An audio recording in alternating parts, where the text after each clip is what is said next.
I'm Bernard Bonnie.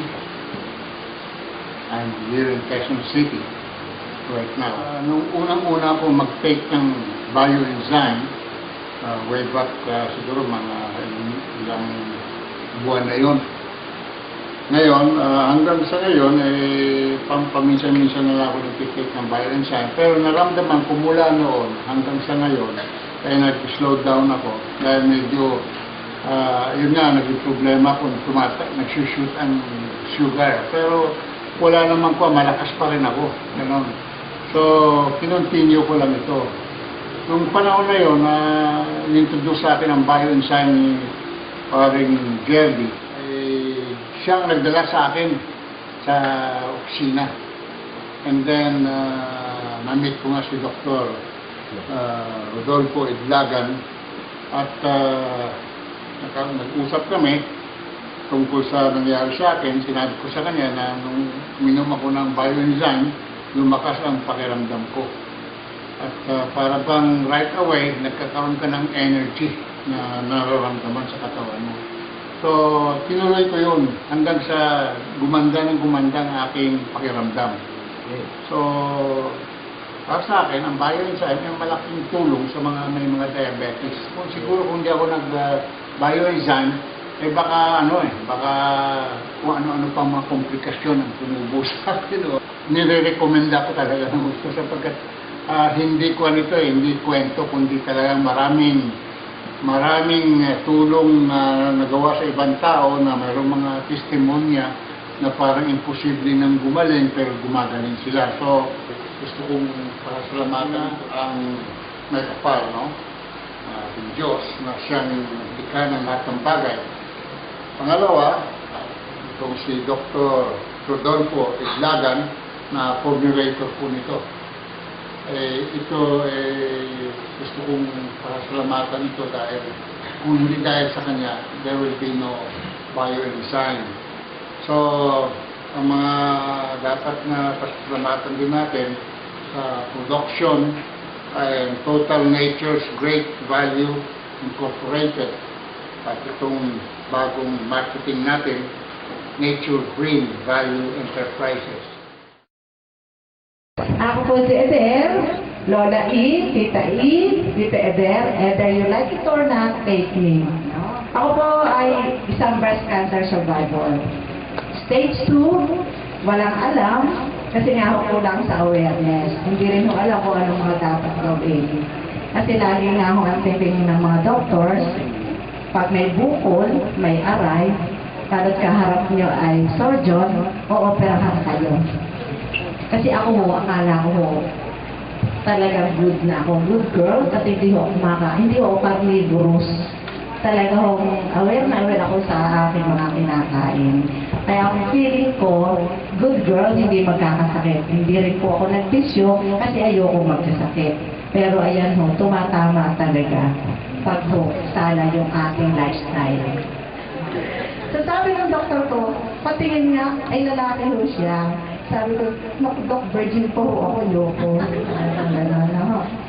So dahil mapilit, joker siya, serious siya, no? Seconds lang nung kinapal niya. Kasi bumigay ho ako Makikot lang ako pero bumigay na. So yun sandali lang hindi niya in-explain kung ano. Sabi niya, bukas o operahan ako. O kayo, papayag kayo? Hindi.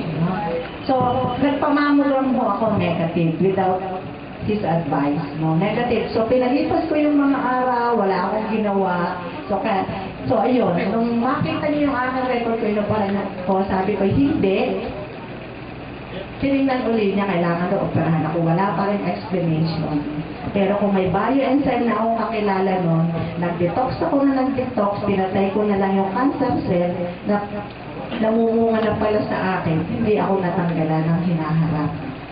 Tingnan mo niya ako, baga, hitsurang may breast cancer.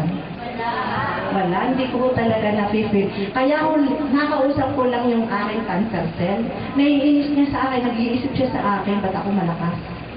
Cancer cell na nagre-reklamo sa akin kasi hindi ko siya iniisip. Kaya yung aking cancer cell, isip na isip paano niya ako papatayin. Pero hindi kasi may bioenzyme. Kasi talagang napakagaling ng bioenzyme. Dahil yung halos ako, sabi ng doktor, bone metastasis na ako kasi hindi na ako makalakad. Pero laknak pa rin si bioenzyme, ito ang nakatindig sa harapan niyo. Na-diagnose po siya na may cancer. Simula po 8 months. Sa 9 months po, nag-start na po kami mag-chemotherapy. Lahat po ng test, ginawa po sa kanya. CT scan po siya, bone scan, skeletal survey, bone marrow, ultrasound. Andun na po, na-test talaga na cancer po. Ang sakit niya. Ang sabi po ng doktor nung 2005, wala na daw po talaga si Daniel. Sabihin po niya na kailangan po siya magpa-salvage chemo na.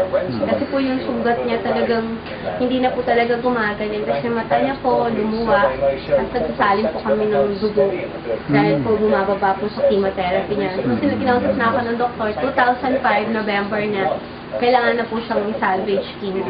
Pag sinabi pong salvage chemo, yun na po yung tatanggapin mo na kung ano po yung response ng chemo sa kanya. Siyempre yung masyadong triple chemo kung tawagin po yun. Kasi nag-start na ako mag-herbal noong December.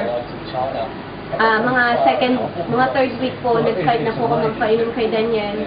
Sabi niya, tuloy-tuloy po yun na walang hindi po muna ako nagpa-chemotherapy, di ba po, for salvage na kami. So tuloy-tuloy po si Daniel na nag-bio-enzyme po kami. Tapos nung nag-bio-enzyme si Daniel, nagkaroon napansin ko, after a month po, isang buwan po, nawala po yung sugat niya, nagtaka ako. Tapos yung buko niya dito, malapit sa ulo po, talagang nawala. Tapos nung luminis po yung ulo niya kasi punong-puno po siya ng sugat sa ulo eh. Talaga po yung ginawa ko, monitor po ako sa, monitor po ako sa opisina po na bioenzyme na kailangan na mapapainom ko si Daniel. Sina-check po nila kami weekly kung talagang napapainom si Daniel. So sinikap po rin po na papainom siya.